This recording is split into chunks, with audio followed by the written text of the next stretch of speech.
my parents really had their hand full. They worked to give us the best they could afford: education, Medicare, food, allowances, most importantly, a home. My parents taught us how to respect each other's differences, understand each other, stand for each other, and protect each other. I must say, my brother did take a lot of the blame for my many mischiefs. But unfortunately, in the late 90s to 2000, things took a turn for the worse when the Ishekiris and the Ijors in Warri, where we lived back then, went into war with each other because of a failure in leadership and respect for differences.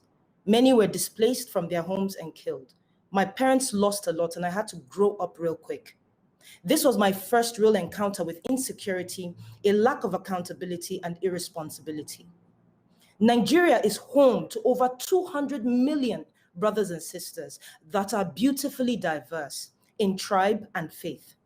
But we lack education, a functional health system, electricity, we lack jobs, security. The basic things that any parent, guardian, and in this case, a leader should provide so that we can achieve our ambitions. Instead, these basic things have been weaponized by our leaders and used against us, used to lure us to do their bidding, used to oppress us, keep us too hungry to be angry, used to kill us. So, dear Agnes, it was indeed hopeful to see the new generation of Nigerians stand up for Nigeria, not religious or tribe-based. But if we don't act, this new generation will be haunted like myself, wiped out, or succumb to the will of a dying generation. But even a magician cannot perform one trick forever, because we, the Nigerian people, were tired. And for the first time, I saw Nigerians stand for each other in protest all over the country. End SARS. Now, SARS is the Special Anti-Robbery Squad Unit, which the government rebranded to SWAT, after disbanding the said SARS over 3 times and twice in 1 year. SARS have a track record of more daylight robbery than actual robbers.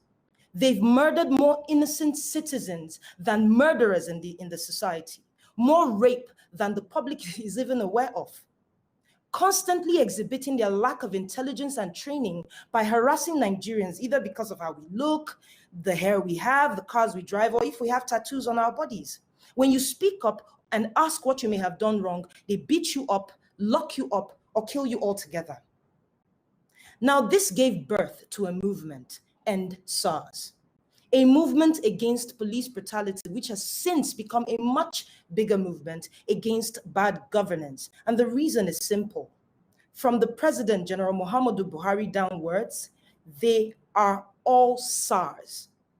You see, because this is a government, yes, that would rather silence and kill its citizens rather than be guided by their concerns and their cries. Hide COVID-19 palliatives, mind you, that were donated rather than feed its people. One that would rather spend quality time with his cows rather than address its citizens. The same government that chose to inject rogue elements into peaceful protests rather than protect its people, but choose to coddle terrorists. It is the same government that froze the accounts of protesters and seized passports, but cannot seem to trace the accounts that sponsor terrorism.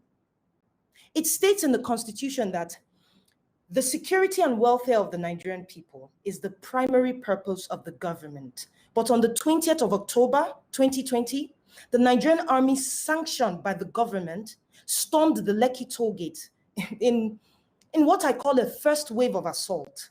No warning, no dialogue, just guns blazing, shooting into a crowd of the bravest set of people I have ever met. Braver than the men and women trained to be brave, braver than the government officials who sent them there. They shot at us with live ammunition. We braced ourselves, we screamed, we sang, we cried, all while waving our Nigerian flags. You see, as I witnessed people die, I truly believed we would all die. And so I started to live broadcast the insanity on Instagram, and I am not the only one. In a matter of minutes, dreams and futures were lost. Nigerians killed unprovoked. But the commander of the 65 Battalion, Salisu Bello, claimed to have given us water and drinks that night. But that is not even on the same continent with the truth. I have a clip recorded from the live broadcast where you can hear me asking Bello why they were shooting at us with live ammunition. His response was that my coming close to him poses a threat to him and he will act accordingly. Is this the act of someone who gave us water and drinks? I also have another clip from the same night where you can hear a lady's voice asking the whereabouts of the people that had been shot. Further proof that the bodies we saw were taken away by the army present. The army claimed to have cared for us. But when the Nigerians that were on that live, when they called ambulances to assist us at the toll gate, they were stopped and asked to turn back by the army. We were forced to have a crash course on medical procedures, attempting to extract a bullet from the leg of a protester until one ambulance came from the back.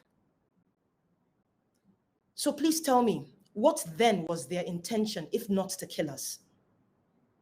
At this point, we had counted 15 bodies. A few hours later came the second wave of assault by the Nigerian police with the same modus operandi, killing, injuring those of us left at the toll gate. The same police also shot at us the next morning. Now listen, this is just one incident. There is Obibo, there's Mpo, there's Zabamari, many more. The Nigerian authorities, under the poor, corrupt and misguided leadership of President Buhari, down to his cohorts, Governor Jide Sanwo-Olu, General Takar Buratai, Brigadier Taiwo, F.O. Omata, Lai Mohammed, and many more. They have all tried severally to deny these events, while in the same breath contradicting themselves. This government continues to fail in doing its duty as what I would have called an elected government, if that was not riddled with corruption itself. And so today, I urge you, as members of part of the global governing body and other members not here present today, to take necessary and swift actions in ensuring justice is served to the Nigerian people. Through your investigations, I believe you will find ample evidence to bring charges against the elements in the Nigerian government. Please do not continue to place us at the back burner or say we are not a priority. Do not turn a blind eye to a nation with immense potential to be on the world stage if only these potentials are harnessed and not killed off. As Nigeria is a member of the United Nations, which says membership is open to all peace-loving states, it is evident in that statement alone the state of Nigeria has failed.